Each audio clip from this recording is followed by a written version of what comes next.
Olá e seja bem-vindo ao canal F Fácil, aqui quem fala de jogo antes e aqui é mais um fechamento do iFix.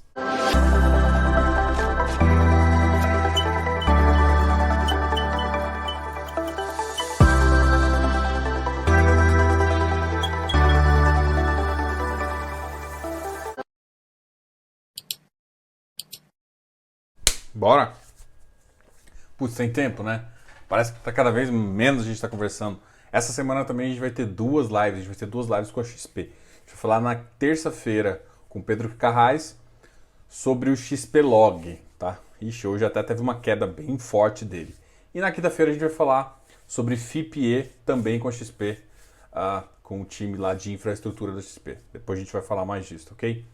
A gente sempre começa na segunda-feira e faz uma referência um pouco ao relatório Fox. O relatório Fox dá o termômetro ali nosso. E vamos começar conversando sobre ele. Me chama a atenção agora, agora a Selic no final de 2021 tá com fechamento de 4%, o que faz mais sentido, ou seja, vai aumentar 100% que a gente tem hoje. Isso está forçando com que o Banco Central vai aumentar. Vai ser quase impossível o Banco Central não aumentar a taxa na próxima, que seja 0,25 ou 0,5. Eu ainda falo de um guidance, ainda acho que ele tinha que falar assim, olha, a gente vai subir. Até, pra mim, cara, já era quase, mas muita gente tava falando 3,5. Mas tinha que falar logo como que eles vão subir. Porque um plano ajuda muito mais, não causa expectativa de mercado e não causa balanço no mercado, tá ok? É claro que o IPCA 2021 já tá com previsão de fechamento de 3,87, que é teoricamente um IPCA que eu considero elevado, mas é claro que é abaixo de 4%, então isso já ajuda um pouquinho. O de 2022 também está elevado, em compensação o PIB não está crescendo, né? O que é uma expectativa que a gente tinha, só está dando ganho de preço. A gente ainda está longe do PIB potencial, então isso me preocupa um pouquinho nessa mágica que o pessoal aqui está fazendo. De qualquer forma, o PIB 2021 está 3,29 e o PIB 2022 está 2,5.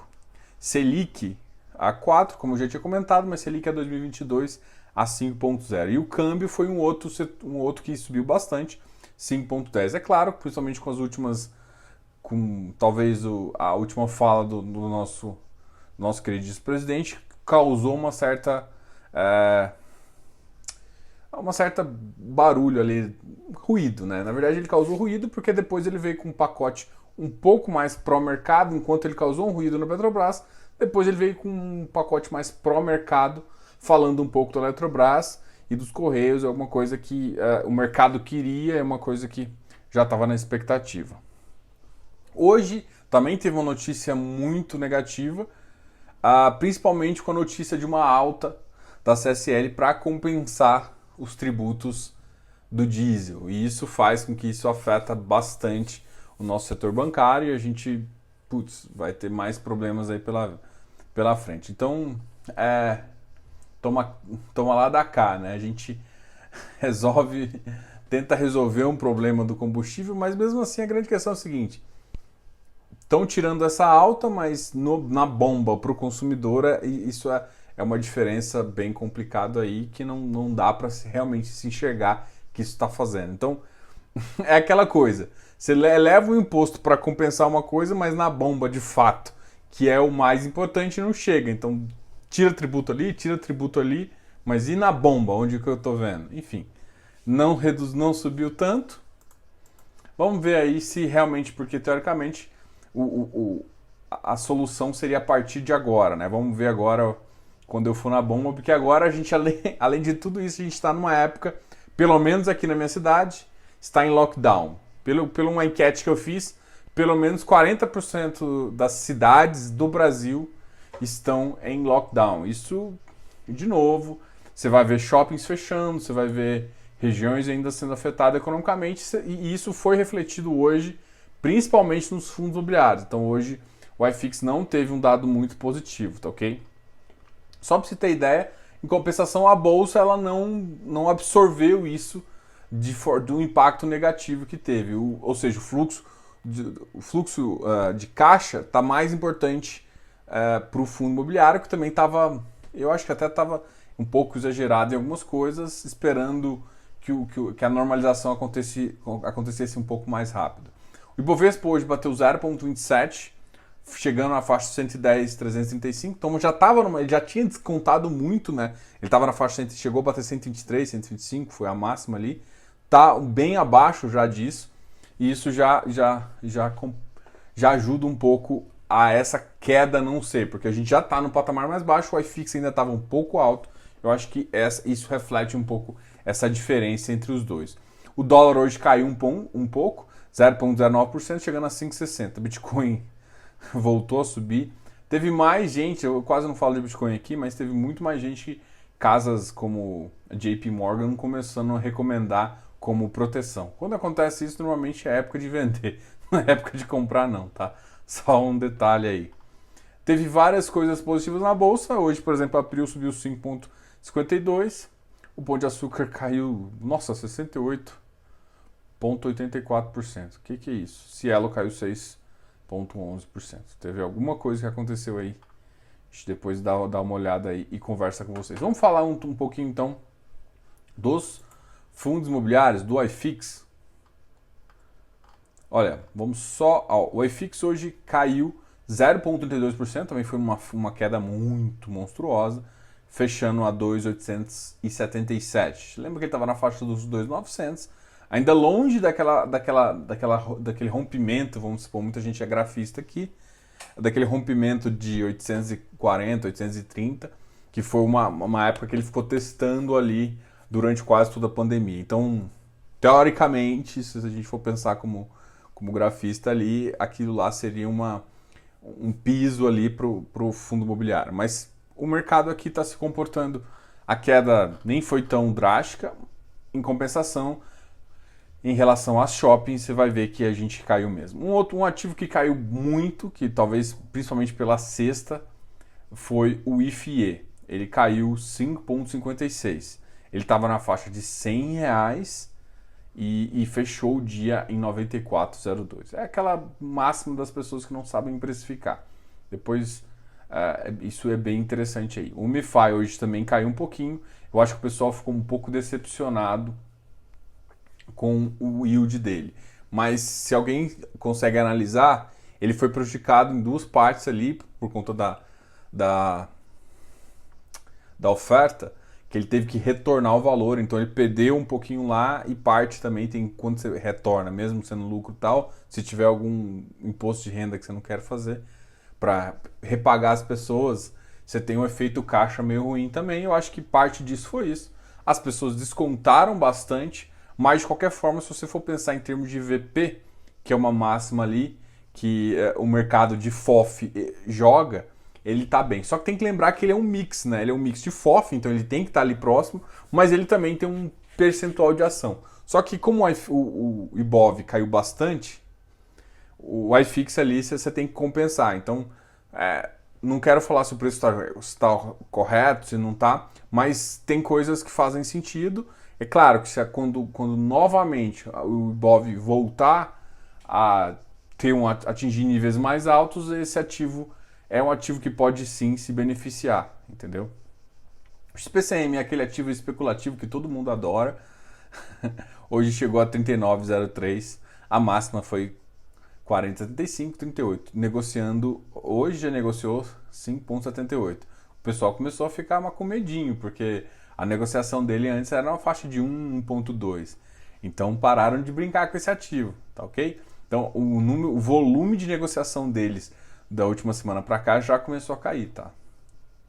O MOL caiu 2,31, também uma queda muito importante, chegando hoje com uma negociação de 4 milhões, caiu para 97, ele que chegou a bater 104, 105 há 2 semanas atrás. O RECT também caiu, parte da queda do RECT também em função da nova emissão que eles propuseram. Foi uma emissão bem complexa, muita gente não pode ter gostado, enfim, a grande questão, o que na minha visão, o que mais incomoda é o fato dessas emissões abaixo do VP, que para mim destrói valor para o cliente e não agrega tanto para o fundo, tá? Principalmente é uma emissão para proteção, né? Uma proteção de subida de IPCA, que faz sentido, e para não ficar comprometido parte do valor com isso. Faz sentido a emissão, mas a emissão nesse sentido, o que me incomoda? Por que eles cresceram tanto antes lá atrás, esperando que parte da dívida teria que acontecer? Então eles geraram esse problema que agora eles têm que consertar com a emissão, que é uma emissão abaixo do VP, enfim. Então essa é talvez a forma de estrutura, ele poder comprar CRI ou pré-pagar, é uma coisa que eles podem fazer as duas coisas. Eles estão falando que vão adquirir um CRI, pode gerar um pequeno beta entre o spread entre os dois, entre você estar na dívida e tá comprado com o CRI, essa pequena diferença pode sim gerar um valor, mas eu não acho que é isso que o fundo busca de certa forma. Então, isso acabou gerando um incômodo com as pessoas e ele caiu 2,63. Um outro ativo que caiu bastante foi o AR11, chegou a 97,52. A negociação hoje de 84 mil, ainda com baixíssima negociação. O XPlog também caiu muito. O XPlog é quem a gente vai conversar amanhã. Pedro Carrais vai vir e a gente vai conversar. A gente já conversou também com o idealizador do fundo, um dos idealizadores, que foi o Marcelo Hanud. Já teve uma conversa com ele, agora a gente vai ter uma com o Pedro Carrais. O Pedro Carrais originalmente ele trabalhava bastante com o XPmol, né? E agora ele expandiu para toda a asset de tijolo, ele ficou o cara de tijolo ali da XP. Então, mas a gente vai falar especificamente do XPlog, ok? VIF 90,70 é um fundo que tá bem, o pessoal desconta bastante ele aí, tá? HSML 90,19 também é um fundo que está bem descontado. O XPmol, vou falar que é um dos ativos de shopping que tem um melhor portfólio, voltou para uma faixa. A gente tinha discutido bastante isso até na live. Eu falei, cara, olha, os ativos de shopping estão caros. Muita gente aí que viu. Eu acho que não significa que não pode cair mais, tá, gente? Mas alguns já começa a ficar pensando assim, uma coisa interessante aí para quem gosta de fundos imobiliários, quem quer também quer correr o risco de shopping aí. O MFI caiu também, 1,4. XP Properties voltou para a faixa 69. O VISC foi para a faixa de 112. O Habitat também caiu um pouquinho, 1,15. O Habitat chegando na negociação de 3,32 milhões. O VISC foi para 112, 4,52. XPSF 1,32, o MXRF, o nosso negociou hoje 2,54 milhões. Vamos ver se tem alguma coisa aqui que está me chamando a atenção. O Quasar Agro eu achei até estranho ele, porque ele deu um yield bem alto, né? Ele pagou 0,46 para um ativo de tijolo, ficou bem elevado, então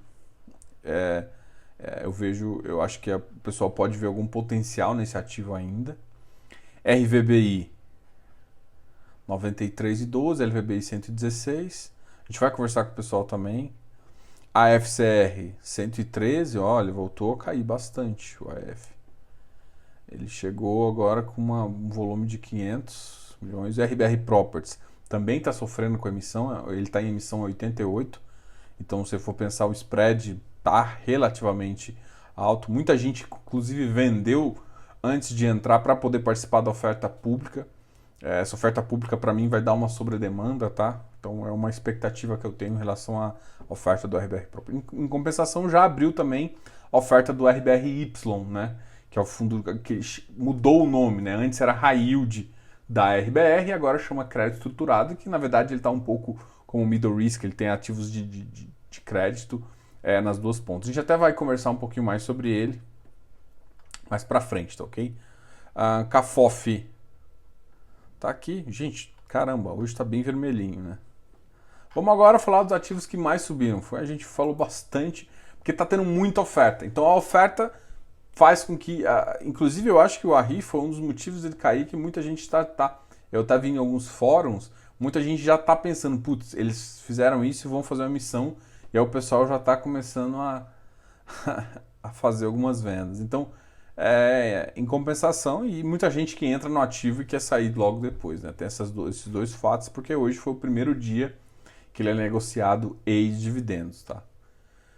Então, eu acho que o crédito, vamos fazer um resumo aqui. O crédito tá sendo bastante afetado, porque, por exemplo, está tendo oferta Hectare, Deva, RBRY, CPTS. Então, a maioria dos fundos já... O RECR, esse tempo atrás, fez também. Então, o número de ofertas, o Iridium vai fazer agora no final do mês. Então, assim, o número de ofertas com esse tipo de ativo, que está sendo os queridos Urca, Prime, que está sendo esse tipo de ativo, tá chamando bastante atenção e isso também está drenando parte das pessoas que estão usando o secundário para vender. E hoje foi um dia que o secundário ficou bastante fraco, principalmente por conta desses lockdowns que voltaram a acontecer. Isso faz um pouco a atividade não ocorrer. Olha, um ativo que me surpreendeu aqui, o RBIV, foi para 88, com uma alta de 3,58 aí, mas assim, com volume bem baixo, 150 mil. O VGIP também subiu um pouquinho, chegou para 3,40%, chegando aí na faixa de 112. Na mínima chegou a bater 109. HSAF, hoje na máxima bateu 101, é um ativo que ficou com uma boa prospecção aí, principalmente por causa do último. Tem uma carteira interessante, a gente conversou muito bem sobre esse ativo, fiz uma avaliação, a gente conversou sobre as características dele, né, dentro do FIIs, então se tiver curiosidade a gente vai fazer. Eu provavelmente, eu já estou conversando com o pessoal ali estou fazendo umas análises e falando com o pessoal do Close Friends, se tiver curiosidade em conhecer o Close Friends, conecta aqui com a gente que a gente fala. Você pode entrar via e-mail, Instagram, e aí você fala comigo. RBIR 82, também uma alta de 1,86. RBIR também 160, muito baixo. O XPE, que é o que a gente vai conversar na quinta-feira, uma alta também, estava bem baixo, estava 90, chegou a 92,81, uma alta de 1,8%. PATL, PVBI, agora voltou a subir. Ele tinha batido 96, 94 e agora voltou para a faixa dos 98. RBRR foi um que também subiu bastante, né? Tava na faixa dos entre 95 e 96 e agora começou a subir, né? Tá indo mais próximo do VP. Então esse é um dos ativos high grade que fica bem próximo do VP e começa até a subir. Um outro ativo que teve depois que passou, principalmente porque teve sobre demanda, né? Teve uma demanda muito forte para o CVBI. Mas tem que lembrar que uma hora chega essas cotas e essas cotas normalmente faz o secundário cair um pouquinho. Então quem tiver de olho no CVBI tem que pensar nesse movimento aqui. É um ativo que fez essa emissão, uma emissão bem importante, mas vai ter uma volta, né? Então fiquem ligados aí nessa volta se você tiver oportunidade. O DEVA fixou ali numa faixa de 120, hoje batendo entre 121 e 119. Ele largou aquela faixa 116, 114, que foi a mínima, né? A segunda mínima nessa faixa. Na segunda emissão, agora a gente está na terceira. Na segunda e na terceira emissão, essa foi uma zona muito importante onde as pessoas voltaram a comprar. Então, isso para mim indica umas coisas bem interessantes aí, tá? Então, isso é um asterisco aí para vocês que gostam de entender mais ou menos isso. Bom, é só para te mostrar uma zona onde o pessoal, o comprador volta. Daqui eu não estou querendo recomendar em termos de entrada e saída, vocês sabem disso. Mas eu estou falando de uma zona onde a gente vê uma força compradora aumentando e segurando patamares ali. Agora a gente tem que pensar que terminou a primeira fase, agora a gente vai para a segunda fase aí. Provavelmente daqui a 2 dias deve falar quanto que foi o rateio, né? A base do rateio do hectare foi 52%, já a galera já começou a fazer a subscrição, e aí vamos ver aí quanto vai dar de fato. E o hectare foi um que ficou forte hoje, chegou fechando a máxima do dia, bateu 150,68, hoje ele fechou a 149,92, tá? O Tegar hoje bateu 142,78, o Tegar também. O Tegar ele fica muito próximo do patrimonial, cresceu, ele fica ali, ele negocia com essa variação muito interessante e muito próximo do valor patrimonial, tá? Vamos ver, HGPO 228, uma novidade, KNCR voltou a subir um pouquinho, Kizu 110, tem que olhar se esse, ou o JPP, ou o JP, né? 101,46, também está em emissão, tem que lembrar disso. Libov 0,27, Canip 115. Cadê o KNSC? Será que ele caiu? O vídeo de 88, Iridium 153, VRTA. KNSC, vamos ver. Eu não coloquei ele aqui ainda não.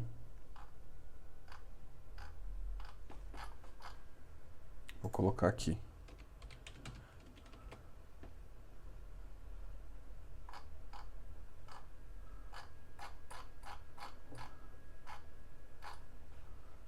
Bom, pessoal, valeu aí por assistir o vídeo, valeu aí. Qualquer dúvida, vocês sabem que pode contar com a gente, colocar na caixinha, colocar aqui nos comentários as perguntas que a gente responde.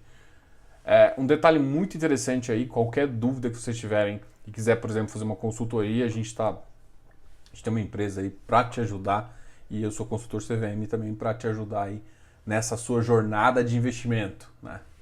E a gente tá com projetos aí bem interessantes. Se você tiver alguma dúvida sobre o imposto de renda, a gente vai lançar 2 e-books, né? Um e-book voltado ao mercado americano, se você quiser aprender como é que lança estoques, tudo mais. Eu e a Aline, a gente vai fazer isso. E a gente também vai fazer um voltado ao mercado nosso de renda variável. Fundos imobiliários, ação, FIP, BDR. Qualquer dúvida que você tiver em relação a isso, a gente vai explicar um pouquinho, fazer um e-book explicando como fazer essas emissões aí e para você poder declarar o anual. Assim que sair, eu te falo. Vai sair até sexta-feira, mas a gente faz um lançamento aqui. Qualquer dúvida, vai perguntando para a gente já, até para a gente preparar um material. Além disso, junto com o e-book, vai ter vários vídeos explicando. Então, olha, pega isso aqui, faz isso, faz essa conta, usa isso aqui. Então vai ser bem interessante aí desse ponto também. E se quiser adiantar alguma coisa assim, vai colocando aqui, eu quero, eu tenho interesse, até pra gente dimensionar quantas pessoas a gente quer. Qualquer dúvida também, fala comigo. A gente tá no mercado hoje, o lockdown foi um efeito bem estressante aí, em termos de fundos de shopping. Mas em termos gerais, as quedas não foram nem parecidas com o que a gente teve. Então, é aquela questão, né? Compra bem, compra certo, muita calma nessa hora que você vai fazer um bom negócio. Então é foco no que você consegue que as coisas vão muito bem. Então essa semana a gente vai ter várias lives, a gente já está com uma programação bem interessante aí. Muito obrigado a todos. Diogo, canal FI Fácil.